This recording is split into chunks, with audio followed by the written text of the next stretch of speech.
As we intensify our reporting into the war, and a war that saw massive bombing of Iran overnight, now US and Israel are bracing for a counter-attack, and not just a military counter-attack, but the apprehension is that there could be suicide attacks and VBIED, vehicle-borne improvised explosive device attacks on Jewish interests and settlements. There could be attacks on US and US interests. The United States has issued a warning to beware potential suicide attack in retaliation, in addition to more retaliatory strikes by Iran.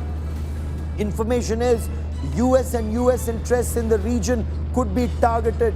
American personnel on board military ships, installations, facilities and around could be directly in the line of fire. Concerns also being expressed of strikes around Tel Aviv, around Jerusalem, also at American bases in the region. That's the information that is coming in. Information also coming in that terrorists could use VBIED or vehicle-borne improvised explosive devices. That is the information that is coming in at a time when the United States has intensified its bombing of Iran. And I want to get you some of the details of what happened overnight. Iran systematically fired thousands and thousands of rockets, missiles and drones in the direction of American bases in the GCC countries. They were intercepted, and one of the major weapons of war was the Patriot interceptor that was used, and this is a surface-to-air missile defense system that came into action at the United Arab Emirates, used very effectively. In fact, the UAE government in a statement said 96% of all incoming missiles, rockets were intercepted and drones, but the 4% that caused the damage is also very, very risky. Apart from the use of Patriot systems, it's hard anti-ballistic missile system. It's the most powerful anti-missile system in the world. It's terminal high altitude area defense missile defense shield that was used now on the aircraft carriers, and US has 2 aircraft carriers in the region. I want to talk about the FA-18 fighter jets, combat proven, used in Gulf War even earlier. They have a multi-role. It's a carrier-based strike aircraft. Apart from that, the F-35 stealth fighters, the 5th generation stealth fighter jets, they are being used very extensively.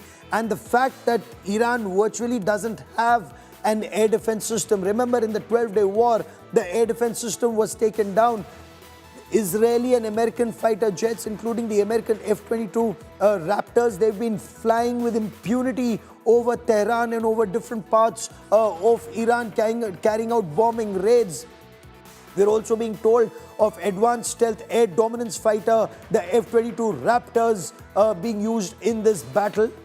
Of course, the EA-18G Growlers, these are the US Navy carrier-based electronic warfare fighter jets. Now, the Growlers become very important because when that entire strike package goes into operation, what's extremely significant is SIAD, or suppression of enemy air defenses, even through electronic suppression of radar signatures and radar systems of the adversary.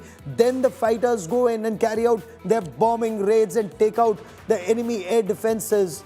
And of course, what has been a warhorse used very extensively, including by India during Doklam standoff and Galwan standoff, and also Operation Sindoor, the P-8s, US Navy's long-range maritime reconnaissance aircraft, reconnaissance surveillance. They have perhaps the best radars in the system, in the country or in the world, where they can dominate skies, sea, land, and guide any fighter jets to take out the adversary's assets.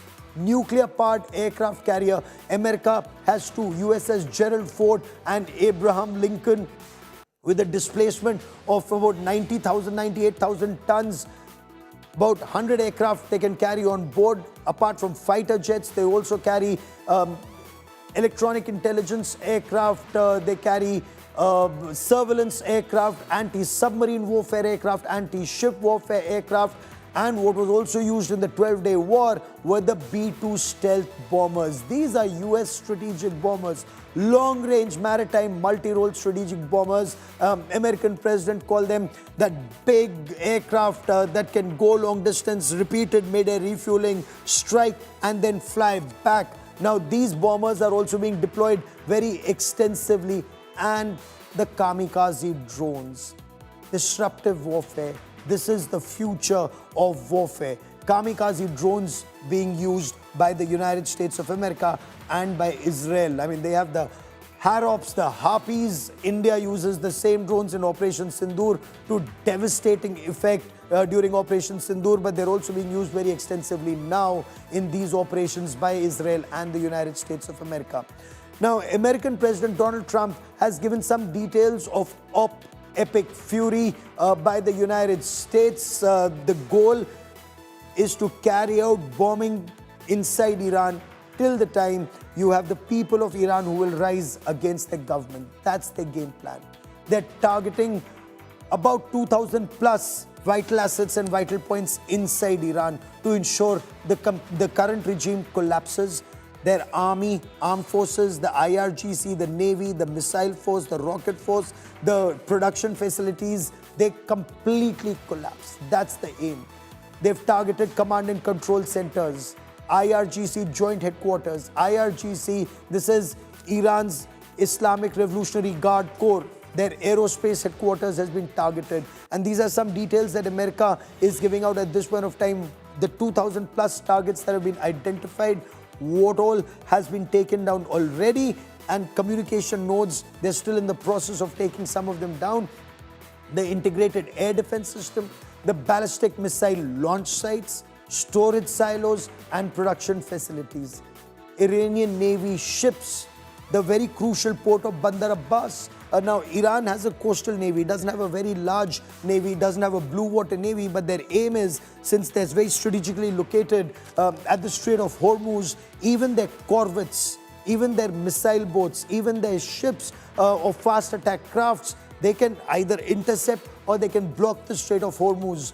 That is their intention. One of their corvettes was sunk very off the coast of Chabahar, that's in the Arabian Sea.